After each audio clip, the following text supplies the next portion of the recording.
All right. Welcome back to the North Florida Sports Network.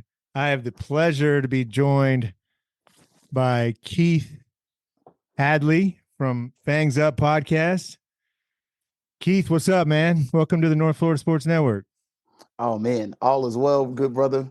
I am excited to be here, man. I've heard some great things, and always good to be with a fellow Trojan, man. Only That's good right. things That's happen. right, man. North Florida in town, man.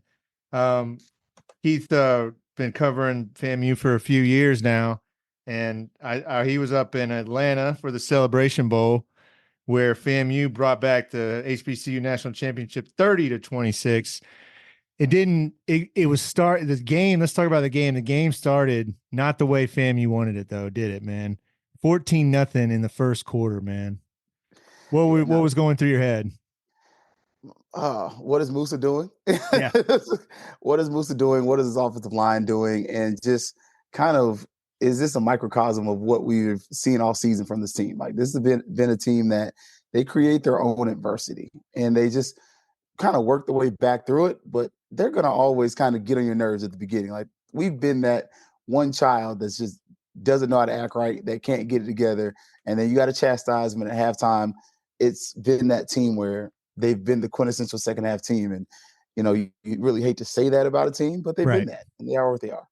Well, I want to give credit to Howard. Howard came to play, and I had a feeling that they were. A lot of people, FAMU was favored in this game, big favorites coming in with the record. But Howard, the way they took care of Central up there, what was it 50-20? 50-20, man. And that was one of those games where, like, we were at the Classic talking about it on the sideline, and that was one of the cool parts. They were like, hey, you heard what happened with Central and Howard. It's like, yeah, how did it happen?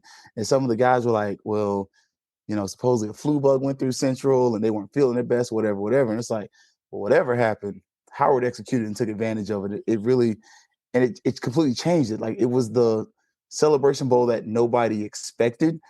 But if you were like an HBCU purist, it's kind of the Celebration Bowl you wanted. Yeah, man, this was my first experience. And honestly, I went to the first FAMU game to cover it last season. And it was when Jackson, my first question was like, if they're good enough, why wouldn't they want to compete in a playoff? That's my, compete for the championship. I now know why. I now know why, my friend. Celebration Bowl is why. It's a Yeah. great event.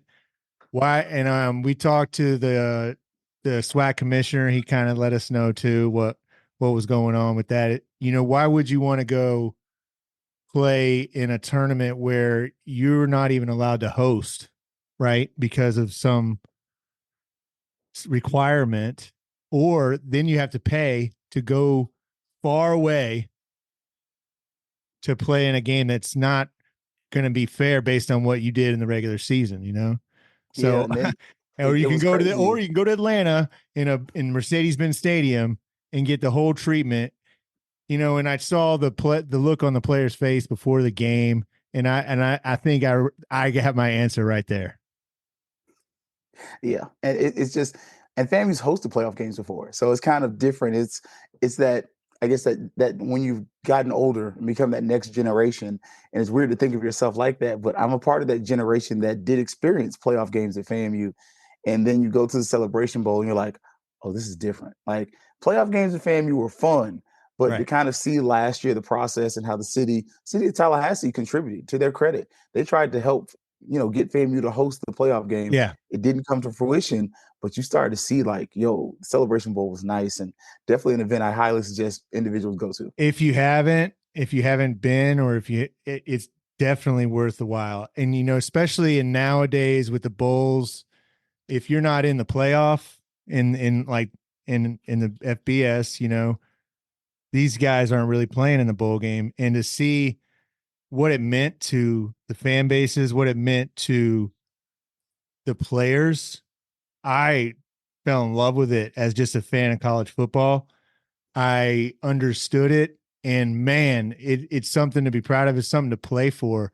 I took a step into the Howard press conference after the game, and you could just feel the hurt in there. And I love, not that I love, and I'm not trying to do that, but you could feel the magnitude of the game. Mhm. Is that fair to Yeah. say?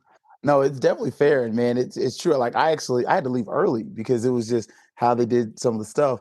But you could tell like the coaches you were waiting and the anticipation. And I remember just standing in there. It's like, oh, I'm gonna step out and step back in. And Coach Simmons walks in. He's like, "We ready to go?" He's like, "Okay, well, I got to do this. I got to do it." Like it was definitely different. And to me, this was the best bowl experience I've ever had. It was Mhm. my second. We did the Gasparilla Bowl when UF played UCF, and Okay. that was my wife's first ever time going to see UCF, and I just was like, you can't do this by yourself because Right. she's never been to like UF type events. But Right. it was just a different feel and different atmosphere. Like it was very engaging at that bowl game, but this one it was just a lot different because of the bands, the pageantry, because of what it really meant to both fan bases and kind of the fact that there's a rivalry like between these Right. two schools made it pretty sweet. It's really cool. And I saw fans from all the schools in both conferences, MEAC and SWAC at the game, because this was kind of a celebration of HBCU football. Man, it's just a cool event. The vice president was in the house. She's an alum of Howard. The bands, you got two top-notch bands. I mean, that's a show in itself right there. Yeah, the battle of the bands the previous night, and we missed that. I missed it because the other side of it, it's a family event. Like to me, that was the Yeah. biggest difference between that and the like. Literally, I rode up there with family after the Friday when we got up there. We went down the street to a restaurant to eat. Saturday after the game, like it's almost a homecoming 2.0. You have so many friends that come to town and everything, and literally just running into people. And it's the other side of meeting other people that cover HBCU Mhm. athletics and that cover the sport. And it's like you're meeting this person from different areas and spaces you may have shared with, but now you're meeting them in person. And it's the other side of the genuine enjoyment of meeting each other and talking to each other and really talking about the sport. Man, and FAMU, man, they were able to get together. We were back at the game. Moussa, he's been turnover prone all year, but it doesn't phase him. He just gets back and keeps slinging it. I liked the adjustments that Coach Simmons made. He made some plays where I think he's been doing that a lot with the pitchbacks where Moussa doesn't have to really read the defense much. Once you get it, you sling it deep. Yeah. Moose is definitely one of those pre-snap quarterbacks. Like if you look at him, what he sees pre-snap is what he tends to go with. And I've called him Jekyll and Hyde Moose at times this year because he'll have a half of a game where you're just like, what are you doing? And the second half, you're like, oh snap, this is actually good. Like, and this is what we saw from him. Moussa, he fumbles the ball. Like this just, the season's over. So it doesn't matter if I tell you, he's gonna fumble the ball if you Right. put pressure on him. He does tend to hold the ball a little too long. And he can just sometimes throw balls in places where he shouldn't. But when Mm-hmm. Moussa gets hot and when he doesn't have to think, he becomes dangerous. When it becomes fluid and he's just throwing the ball in the moment, Moussa becomes the best quarterback in the SWAC in that moment. Is he the most mobile quarterback? No, but can Moussa actually run? Yeah. You can Like catch Moussa's just too. smart about it. He can catch Yeah, too. we We've saw seen that. two That seasons was in a row. great play. Another great play that was called back, unfortunately, for the Rattlers.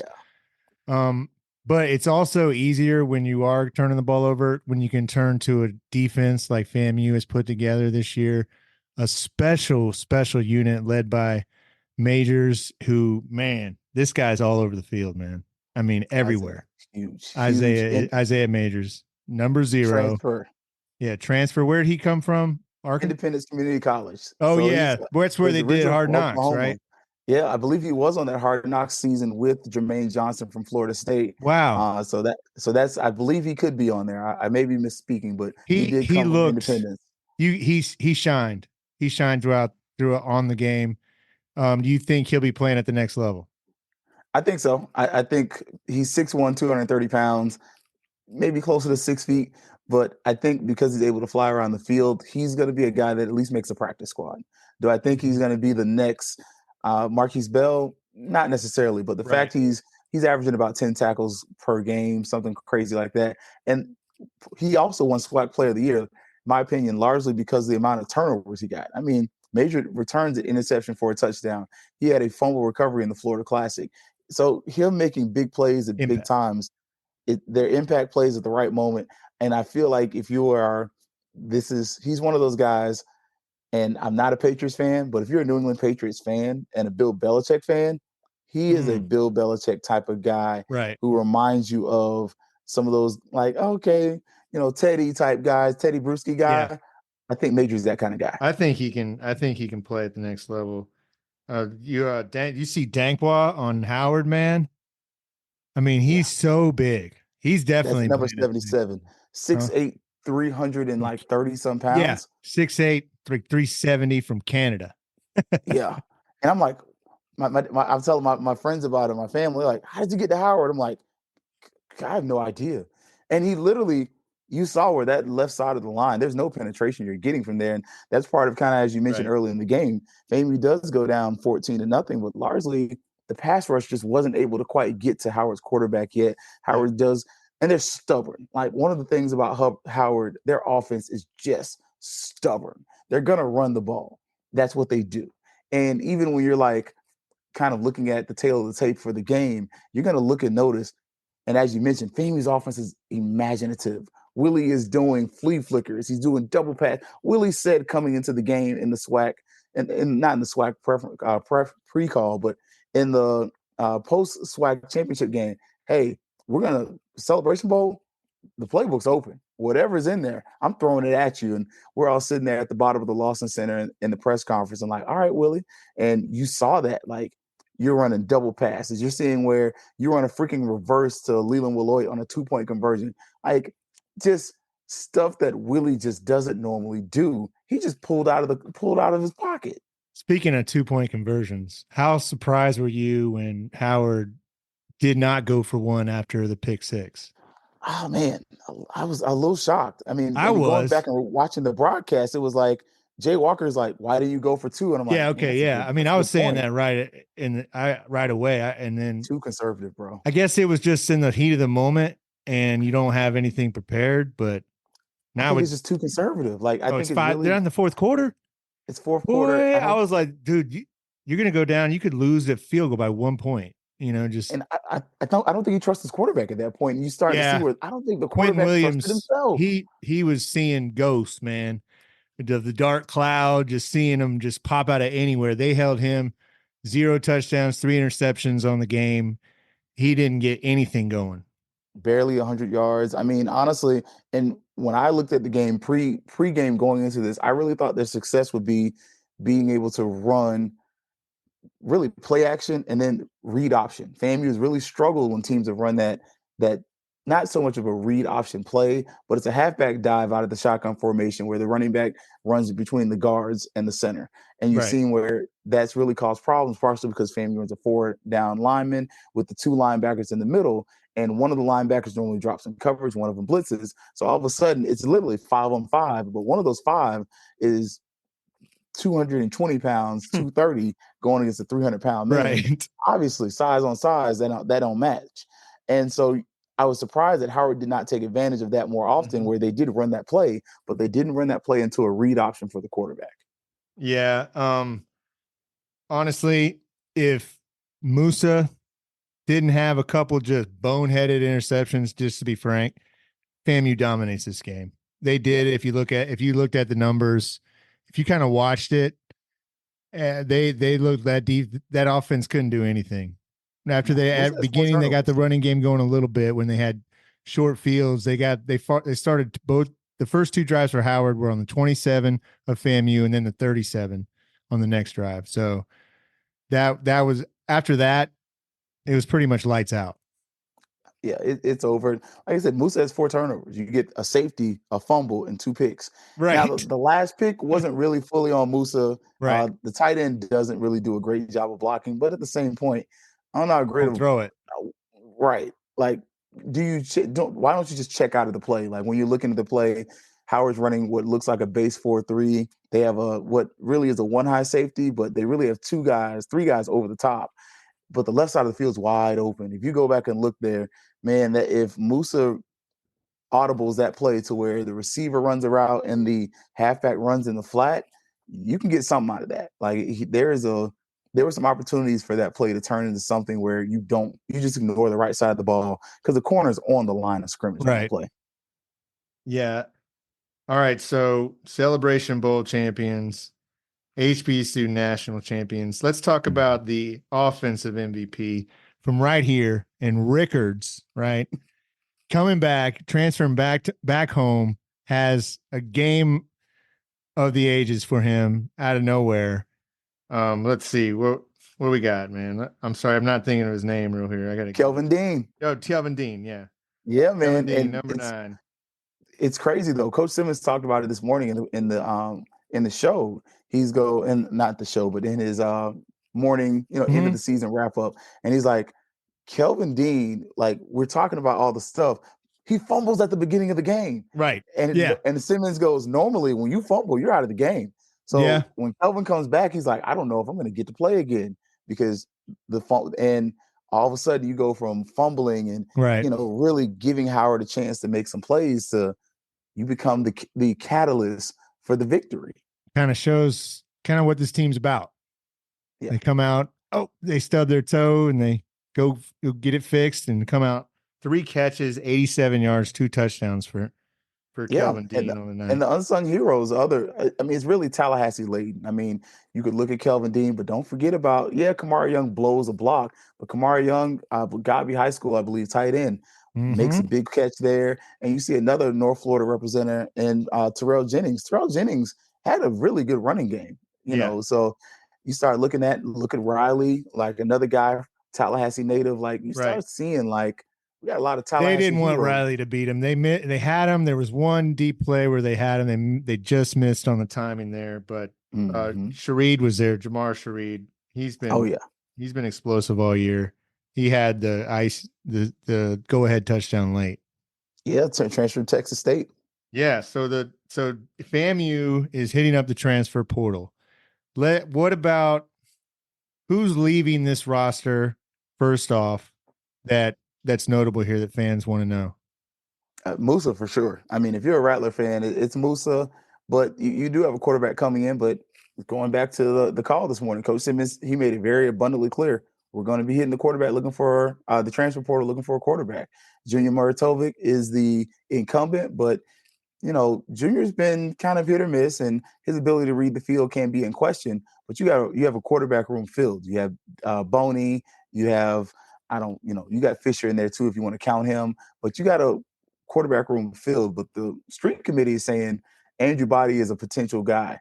You're also going to be looking at the receiver room. You're looking like you're losing 5 receivers out of your receiver room, and you already have 2 more that have entered the transfer portal. So you're pretty much desolate as far as the receivers. Even though you do have Burke coming back, he's a receiver you got from Jacksonville Rains High School. The tight end room is empty. Sage Ennis, a proud Lincoln High School graduate, transferring from Clemson. That was a huge get out of the transfer portal because otherwise you're down to like 1 tight end with any lick of experience. The offensive line is going to be great. The defensive line is going to be back solid. Your linebacker room, though, you're losing your top linebacker, but Chaney's coming in behind him. Okay. And the secondary is going to take a big hit.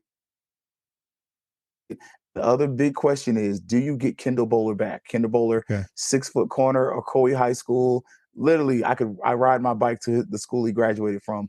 But are you going to miss him? And how's that going to go? But the big thing is the receiver room and special teams. You're losing a lot. Well, signing day is right around the corner. Early signing day, that is. You got the transfer portal. It's changed the game so much, man. It's hard to keep track, and as a fan, you don't want to almost get too attached to some of these players because you have to look at it in a whole different perspective now with this transfer portal. Yeah, I mean, it's and you see the ebb and flow, and you see how schools are benefited and hurt by the transfer portal. I mean, literally, FAMU eats very well because Florida State's there. I mean, you look at Goss being there, Kobe Gross that was there. I mean, you start looking at, hey, what happens if a guy like, FSU's current starter, but what if he enters the transfer portal and decides, hey, I'm from Valdosta, I want to, go somewhere where I can play. Well, I can go right across the street to FAMU and play. Rodemaker? Gardenhoser? What if Tate leaves? Well, Florida State's in the transfer portal marker too for a quarterback. I think they're getting DJ Uwe. I If think I it's had to either predict DJ or it, Casey. that's what I think is going to happen. Speaking of Florida State, you had the chance to speak with all-time FSU great Peter Warwick on your podcast. You need to check it out if you haven't. Subscribe to it. Fangs Up Podcast. It's on Apple, Spotify. It's on YouTube. Check them out, man. Give them a like. Give them a subscribe. Peter Warwick, man. What was it like? And then he's a big FAMU fan too. He's always at the games. What was it like getting to catch up with him? It was cool, man. And it was just like we're just walking in the concourses. And part of it is, I mean, I'm a Tallahassee native. So it's a FAMU FSU thing for me. Those are my favorite two teams. And so I'm walking with my camera guy, and I was like, dude, that's Peter Warwick. He's like, what? He's, guy's a little younger. I was like, that's Peter Warwick. I explained who he is. I was like, yo, bro, we got to interview him. And Yeah, so, we walk up on, I was like, hey, did you mind? Anytime you talk to a celebrity, from my perspective, you always ask permission. You don't oh just for start sure. flashing cameras at people because it gets on their nerves. Like I definitely got Wally at the Florida Classic, and he was cool about it. But there've been other guys that, hey, you want to be like, nah, I don't want my picture taken. Like, okay, cool, no harm, no foul.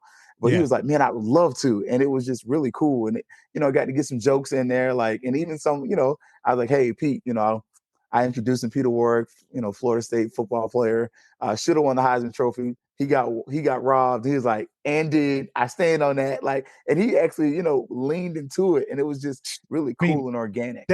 think about that though. Think about that. With especially in big time college football nowadays, the money, the bags that these guys are getting, and these guys got suspended on for some clothes at Dillard's. Right. Like imagine, think about that in modern day times. Right. Imagine what Dillard's, like Dillard's would pay what them. Dillard's, Dillard's right. would give What them the Dillard's would clothes, give, please. Just like, make sure oh they my just goodness. put that camera footage of you out walking out. Make sure we put that on a commercial or something. Like, what would Publix give?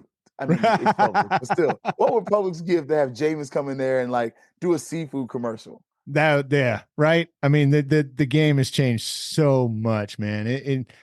You know, let's keep it right there with Florida State. What did you think when on December 3rd? I talked to Fabian Lovett last week. He seemed kind of businesslike, but man, I felt bad for those players to see the joy in the FAMU locker room and to just be denied to not experience that with those players was something you could kind of tell when I was talking to him. What did you think about that?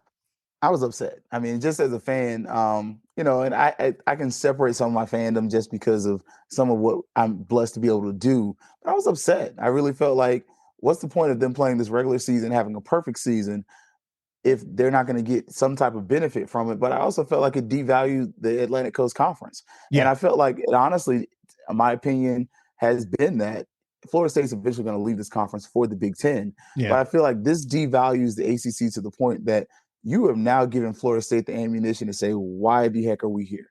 right, And why are we doing this? Because it makes no sense if we're going to do all of this. We're right, already facing a $30 million gap between right. ourselves and UF.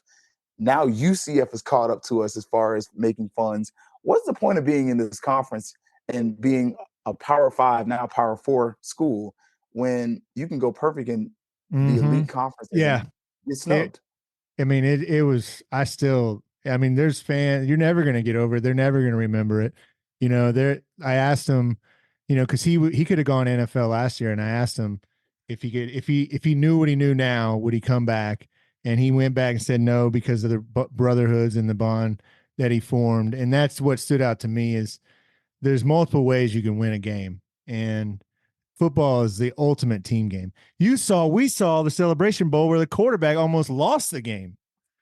Exactly. And I felt like part of the thing was, I understand talking about how bad FSU looked in that ACC championship game, but Brock Lynn is a freshman.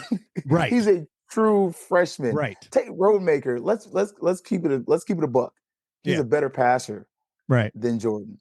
So is he the athlete Jordan is? Absolutely not. Can he do a No. backflip? Yes. No. But he's not the athlete. But give him the chance to spin that thing against a team like Michigan. I think you get a better game than you really think. And Florida Right. State's defense, like that was an all-time Oh, great defense I for Florida agree. State.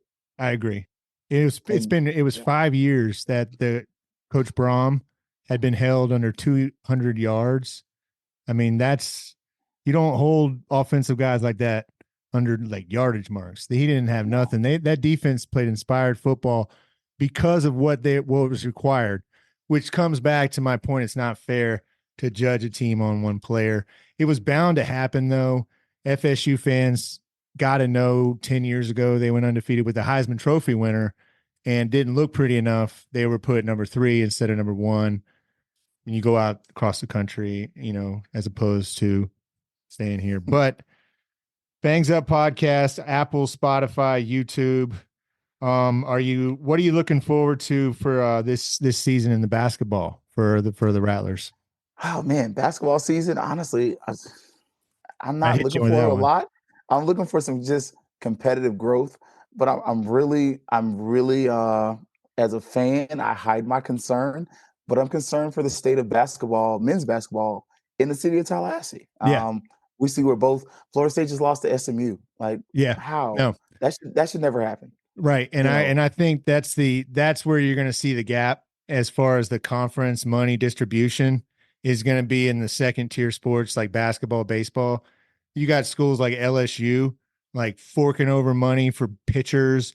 Florida State is going to just try to keep it up with football. They're not going to be able to afford to get these basketball players. So No, gotta go to basketball's not Miami, I going to be a guess. thing. Go to Miami, and honestly, I think that's where FSU baseball is going to shine, though. Like, I believe in Link Jarrett, Yeah. and I believe Link Jarrett and Jamie Shoup have really revitalized baseball in Tallahassee. I think if you give them a few years, Hauser is better than some minor league. Heck, Hauser is better than some professional stadiums. I've told Right. many a friend I'm a Rays fan. I love going to the Trop, but I like it because it's air conditioned. Every other reason, if you put the Rays at Dick Howser Stadium, I would gladly watch that because it's just better sightlines, better venue, just a better baseball facility. But I think, as you mentioned, when you're talking about basketball and those second tier sports, they're going to struggle to keep up, and they're really going to. If you ask me, Florida State's move is going to be to bring back a guy like CY from Missouri because Yes. Now you're you talking. start looking at that coaching staff and what you lost when It was all downhill once he left. it was downhill. Once CY leaves, that's the The nail in the talent casket. level went. Right. And He some was of the such a key. competition level left. Like, Mhm. I don't know how many people got to witness it. And I wish more people could have seen it, but I played basketball with CY. I'm not even saying Oh against. wow. And because on Thursdays they would play basketball at the practice gym, at the practice facility, and so they would get some of the guys together. And my boss at the time, he was like, "Bro, you want to play ball?" I'm like, "Sure, whatever." I'm not thinking we're playing ball at Florida State. We walked down there, and I'm like, "Yo, bro, this is the practice facility." But the level of competition was there, and it was that you had a coach who played international basketball that was able to not only just talk the game, but he was able to give you some buckets. Like, Dulkes was there, and like you start seeing the old guys come around. I don't know how much you're getting that with Coach Ham right now because he is a little older in age, and the Yeah. team is falling off. So, Ever since the but tragedy of the canceled tournament, which was one of my like saddest moments in sports until I guess this year, yeah, the football team. But man, what a fun event the Celebration Bowl was.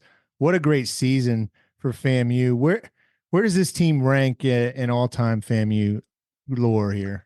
oh man, I'm gonna be modern just because I am a bit younger, and I don't Yeah. want to disrespect the Gaither Right. era. But I definitely think this team is probably in the modern era top 3 or 4. I mean, you got the Billy Joe era, but they never got it done.